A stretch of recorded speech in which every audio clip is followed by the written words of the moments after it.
2026 বিশ্বকাপ ফাইনালে শেষ পর্যন্ত শিরোপা ধরে রাখতে পারল না আর্জেন্টিনা। অতিরিক্ত সময়ে ফেরান তুরস্কের একমাত্র গোলে জিতে চ্যাম্পিয়ন হয়েছে স্পেন।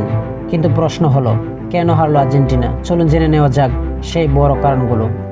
স্পেনের দুর্দান্ত কৌশল। শুরু থেকে বলে ধকল নিজের কাছে রেখে আর্জেন্টিনাকে চাপে রাখেন স্পেন। মাঝে মাঠে রদ্রি ও তার সতীর্থরা খেলার গতি নিয়ন্ত্রণ করেন, ফলে আর্জেন্টিনা নিজেদের স্বাভাবিক আক্রমণাত্মক ফুটবল খেলতে পারেনি। মেসিকে পুরোপুরি আটকে রাখা।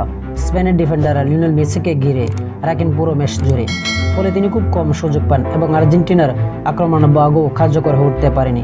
বিভিন্ন ম্যাচ বিশ্লেষণে বলা হয়েছে, নিয়মিত সময়ে আর্জেন্টিনা কার্যত কোনো কার্যকর শটও নিতে পারেননি। অতিরিক্ত রক্ষণাত্মক ফুটবল। ফাইনালে আর্জেন্টিনা তুলনামূলকভাবে রক্ষণ সামলাতে বেশি মনোযোগ দেয়, কিন্তু স্পেন একের পর এক আক্রমণ চালিয়ে যায়। শেষ পর্যন্ত সেই চাপে অতিরিক্ত সময়ে গোল এনে দেয়। স্পেনের বেঞ্চের শক্তি। স্পেনের বদলে খেলোয়াড়রাই ম্যাচের মোড় ঘুরিয়ে দেন।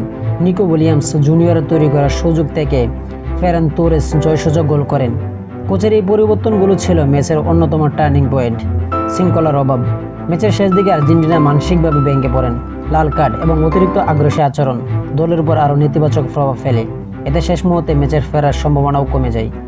সব মিলিয়ে বলা যায়, স্পেন ছিল বেশি সংগঠিত, বেশি ধৈর্যশীল এবং কৌশলগতভাবে এগিয়ে, আর সেই কারণেই 1-0 ব্যবধানে জিতে তারা 2026 বিশ্বকাপের শিরোপা নিজেদের করে নেয়।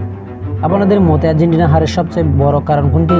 কমেন্টে অবশ্যই জানাবেন। ভিডিও ভালো লাগলে একটি লাইক দিন, বন্ধুদের সঙ্গে শেয়ার করুন এবং ফুটবলের সর্বশেষ খবর পেতে আমাদের চ্যানেলটি সাবস্ক্রাইব করতে ভুলবেন না। ধন্যবাদ সকলকে।